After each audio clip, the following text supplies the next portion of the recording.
Fl-isem tal-Missier u tal-Iben u tal-Ispiritu s-Santu, il-grazzja ta' Sayyidina Ġesu Kristu, l-imħabba ta' Alla l-Missier u l-għaqda fl-Ispiritu s-Santu tkun magħkom ilkoll.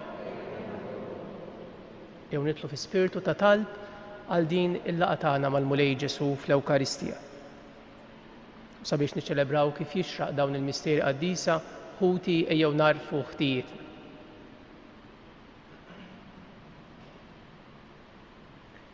Nistqar l-Alla li jista' kollox u lilkom ħuti li jiena din nibt ħafna bil-ħsieb, bil-kliem, bil-emil u billi ħallejt dmirijieti, ħtija tiegħi bl-akbar ħtija tiegħi.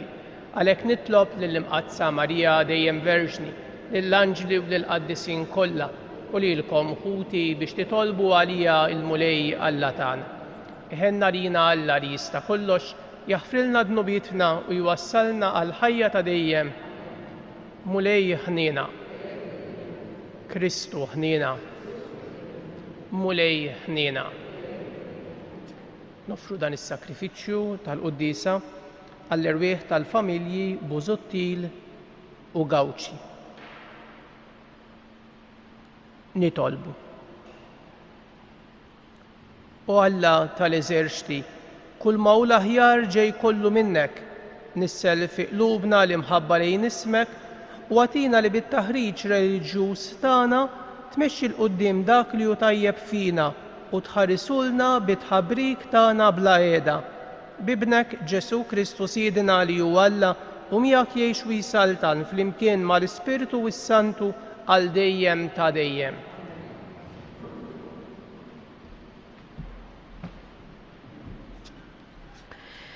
Qari mill-ewwel ittra ta' San Pawl Apostlu lil Korintin. Ħuti, in-nies għandhom iħarsu lejna bħala ministri ta' Kristu u amministraturi tal-misteri ta' Alla. Issa barra minn dan, l-amministraturi wieħed jistennihom li jkunu fidili. Iżda ngħid għalija ftit li xejn jimpurtani li nkun iġġudikat minnkom jew minn xi tribunal tal-bnedmin. Anqas jien stess ma niġġudika lili nnifsi. Tassew li jiena stess ma nħoss xejn fuq il-kuċjenza tiegħi, iżda mhux b'daqshekk jien iġġustifikat, u l-Mulej li jiġġudikani. Għalhekk tiġġudikawx qabel il-waqt sa ma jiġi l-Mulej, u għad joħroġ għad-dawl dak li hu moħbi fid-dlam u jikxef il-fehmiet mistura tal-qlub. U mbagħad kull wieħed jieħu mingħand Alla t-tifħir li jkun jistħoqlu. Il-kelma tal-Mulej. Is-salvazzjoni tal-ġusti mill-Mulej. Is-salvazzjoni tal-ġusti mill-Mulej. Afda fil-Mulej u għamel it-tajjeb, għammar fl-art u tgħix b'moħħok mistrieħ. Qiegħed fil-Mulej il-għaxqa tiegħek u jagħtik dak li tixtieq qalbek. Is-salvazzjoni tal-ġusti mill-Mulej. Erħi fil-Mulej it-triq tiegħek afda fih u jagħmelu u juri bħad-dawl is-sewwa tiegħek u d-dritt tiegħek bħal nofsinhar. Is-salvazzjoni tal-ġusti mill-Mulej. Dbiet mill-ħażen u għamel it-tajjeb biex tibqa' tagħmmar għal dejjem għax il-Mulej iħobb is-sewwa u ma jitlaqx it-twajbin tiegħu u iħarishom għal dejjem. Is-salvazzjoni tal-ġusti mill-Mulej. Is-salvazzjoni tal-ġusti mill-Mulej u l-ken tagħhom fi żmien il-għawġ. Il-Mulej jgħinhom u jeħlishom mill-ħżiena, isalvhom għax fih jistkennu. Is-salvazzjoni tal-ġusti mill-Mulej. Alleluja, alleluja. Jiena id-dawl tad-dinja jgħid il-Mulej, min jiġi warajja ikollu id-dawl tal-ħajja. Alleluja.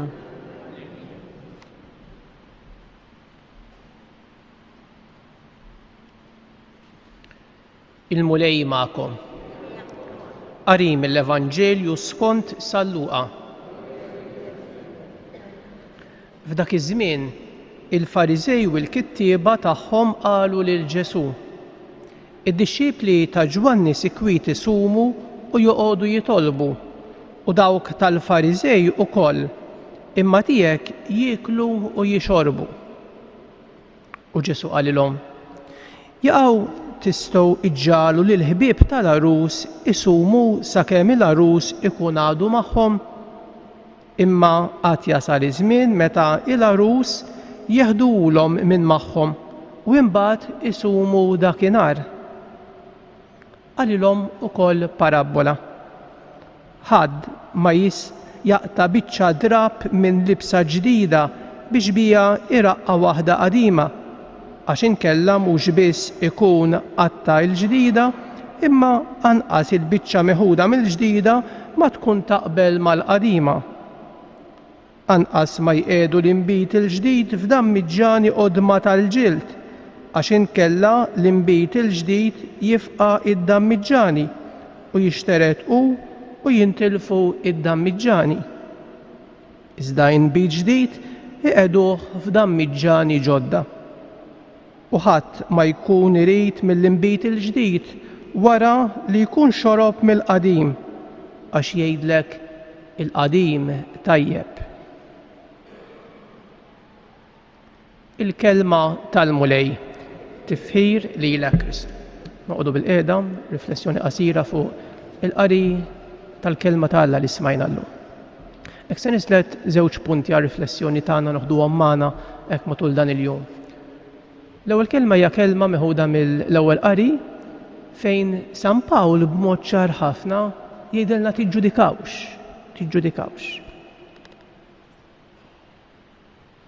Aħna nindunaw li kontinwament fil-ħajja tagħna niġġudikaw ngħaddu ġudizzji. Jista' jkun ġudizzji fuqna ma ħafna drabi aktar ġudizzji fuq l-oħrajn. U ma nfusna ngħidu mhux hekk li ma rridux niġġudikaw, imma donna il-qawwa fina li niġġudikaw hija ħafna aktar qawwija telibna. Ejjew nsegwu dan il-parir ta' San Pawl li ma niġġudikawx. Għaliex ħafna drabi aħna ma nafux. Ħafna drabi ma nafux jiġġiġu fina, x'ikun qed jiġġiġu fina ħseb wara x'ikun qed jiġġiġu l-oħrajn. Aħna naraw biss l-apparenza mhux hekk. U Alla li jara fil-fond tal-qalb. Hemm riskju kbir li kull darba li niġġudikaw lil xi ħadd, riskju li nisbaljaw, riskju li ma nkunux nafu fil-profondità ta' dik il-persuna, xi ħaġa li Alla biss jaf. It-tieni kelma hija nislita mill-Vanġelu li smajna. Fil-Vanġelu Ġesu jistedinna għal dik il-kapaċità li nibqgħu nikkonvertu, nibqgħu ninbidlu. Min jixrob mill-inbit il-qadim jgħid dan tajjeb, hemm riskju li nidraw ċerti stili ta' ħajja, tradizzjonijiet, mod ta' kif naħsbu u nieqfu hemm. U ma nibqgħux miftuħin għal Alla biex ikellimna ħalli nibdlu l-ħsibijiet ta' moħħna u l-attitudnijiet ta' ħajjitna, bir-riskju li ma nikkonvertux. Bir-riskju li ma nkunux miftuħin għal bidla. Il-bidla li jġib Ġesu ta' u l-bidla li jġib Ġesu hija bidla li tagħtina libertà sħiħa fil-qalb, bidla li tagħmilna bnedmin ta' veru, mhux bnedmin ta' biċċajt, bnedmin ta' veru.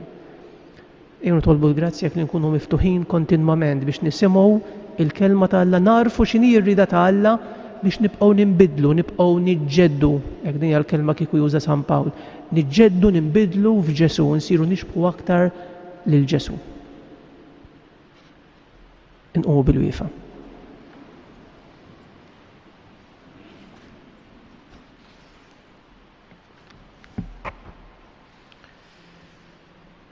Il-messaġġ tal-Evanġelju jitlob minna li ngħixu l-fidi tagħna billi niġġeddu fil-qalb u fl-ispirtu. Nitolbu lil Missier biex jagħtina li ninbidlu skont ir-rieda tiegħu fil-waqt li ngħidu ħares il-poplu tiegħek mulej, ħares il-poplu tiegħek mulej.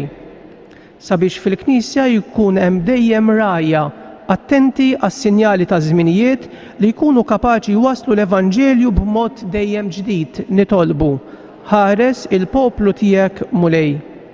Sabiex il-mexxejja tad-dinja jippromuovu liġijiet li jħarsu d-dinjità tal-ħajja tal-bniedem mill-bidu sa tmiem naturali tagħha nitolbu.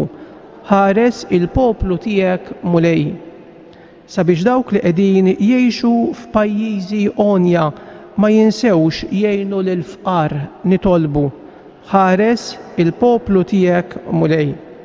Sabiex aħna l-koll narfu fil-konverżjoni tal-qalb u fl-imħabba lejn il-proxmu il-kwalitajiet li jagħmlu dejjem attwali il-fidi tagħna nitolbu. Ħares il-poplu tiegħek Mulej. Fiskiet ta' qalbna nippreżentaw lil Mulej it-talb personali tagħna, mod partikolari nippreżentaw il-persuni morda, il-persuni waħedhom, il-persuni għaddejjin minn xi forma ta' dbatija sofferenza.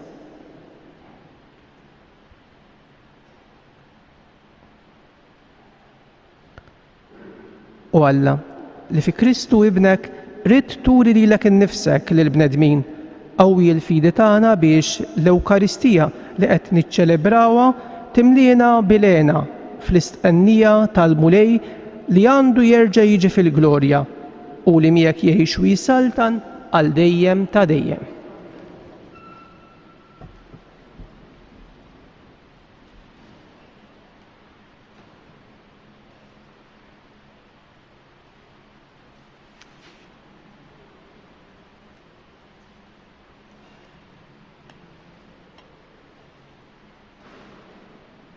Imbierek int, Mulej Alla tal-ħolqien kollu, għax fit-jubitek tajtna dan il-ħobs li qegħdin nofrulek frott tal-art u xogħol il-bniedem li minnu jsir għalina il-ħobs tal-ħajja. Imbierek Alla għal dejjem.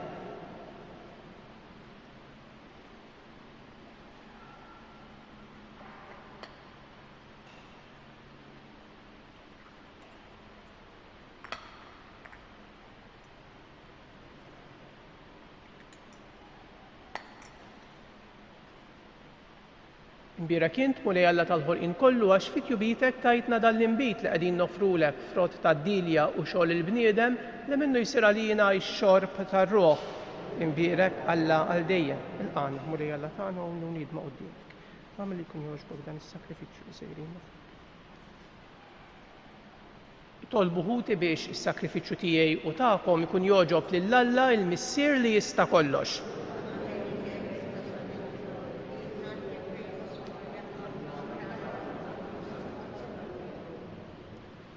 B'din l-offerta qaddisa Mulej għatina dejjem il-barka u s-salvazzjoni u għamel li bil-qawwa tagħna niksbu l-frott tas-sakrament li qegħdin niċċelebraw bi Kristu Sidna. Il-Mulej magħkom. Nerfgħu qlubna il fuq. Niżu ħajr lill-Mulej Alla tagħna. Sewwa u xieraq tas-sew Mulej Missier Qaddis Alla ta' dejjem li tista' kollox. Tajjeb u taġi tas-salvazzjoni tagħna li dejjem u kullimkien inroddulek ħajr. Għad li xejn ma teħtieġ it-tifħir tagħna, int jogħġbok tagħtina l-grazzja biex minn qalbna inroddulek ħajr. Għax jekk il-ġieħ li nagħtuk ma jżidlek xejn fik innifsek, imma lilna jiswilna għas-salvazzjoni bi Kristu Sidna.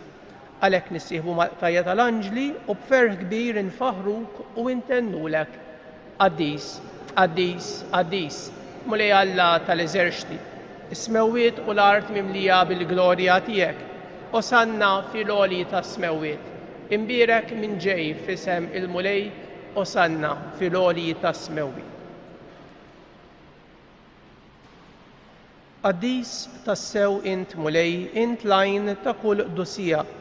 Qaddess għalhekk nitolbuk dawn l-offerti bil-barka tal-Ispirtu tiegħek biex isiru għalina l-ġisem u d-demm ta' Sidna Ġesu Kristu. Li meta kien se jingħata biex minn rajħibati ħaj l-ħobs radd il-ħajr qasam ta' lid-dixxipli tiegħu u qal: ħudu u kulu l-koll minn dan, għax dan huwa ġismi li jingħata għalikom.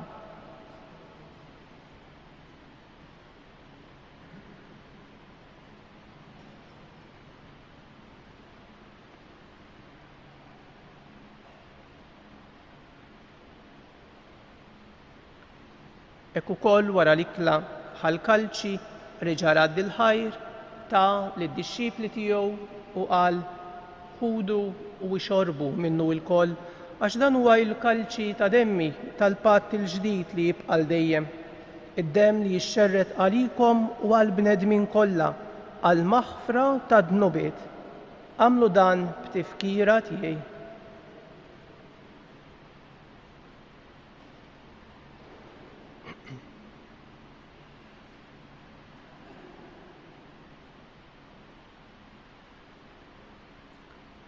Dan hu il-misteru tal-fidi.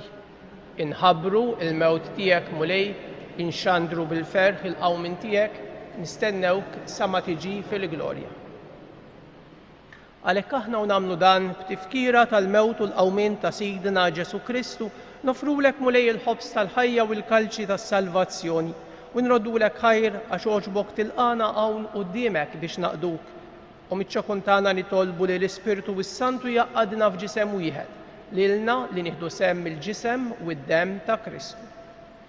Ftakar mulej fil-Knisja tiegħek imxerda mad-dinja kollha u ittaqa' fl-imħabba flimkien mal-Papa Franġisku, mal-Isqof tagħna Anton, mal-isfijiet u mal-ministri tiegħek kollha. Ftakar ukoll f'ħutna li raqdu bit-tama tal-qawmien. Mo speċjali llum niftakru fl-erwieħ tal-familji Busuttil u Gawċi.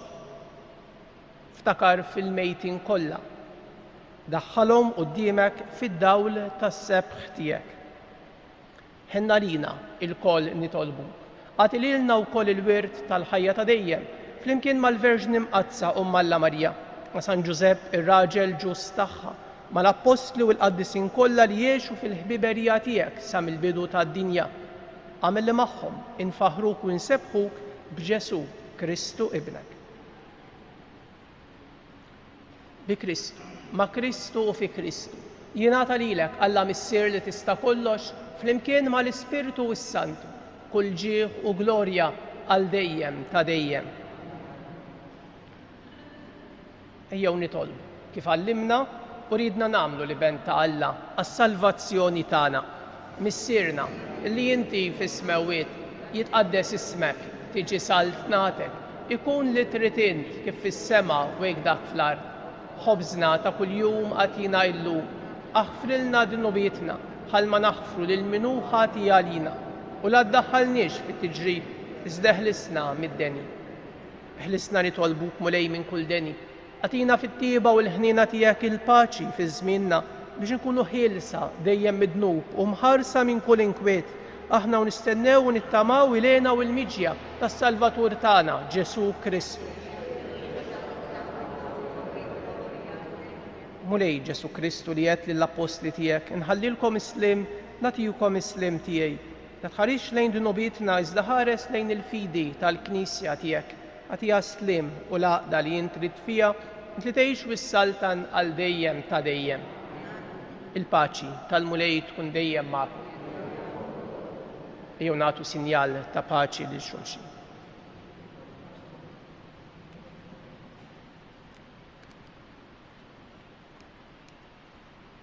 Ħaruf ta' Alla li tneħħi d-nubiet tad-dinja ħenna lina. Ħaruf ta' Alla li tneħħi d-nubiet tad-dinja ħenna lina. Ħaruf ta' Alla li tneħħi d-nubiet tad-dinja għatina il-paċi.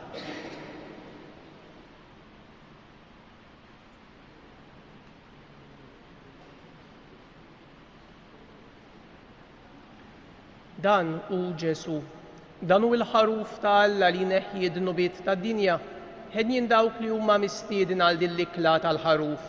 Omlej ma jistħoqlix li tidħol taħt is-saqaf tiegħi, stejt biss kelma waħda u ruħi tkun infi.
U Marija Santissima li tħalt fid-dinja mingħajr teba, aqlanna l-grazzja li nħorġu minna mingħajr ħtija.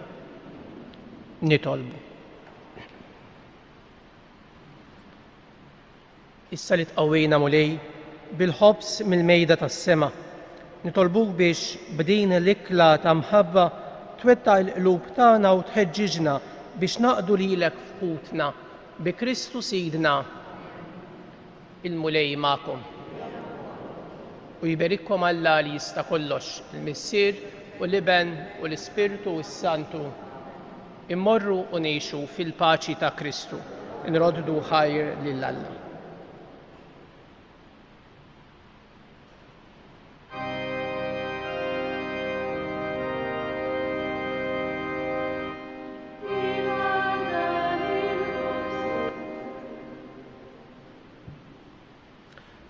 Infaħru lil Marija, tal-Alla u tal-bnedmin, nannula l-isbaħanja bil-ferħ ta' qlub safin. Marija ħanina.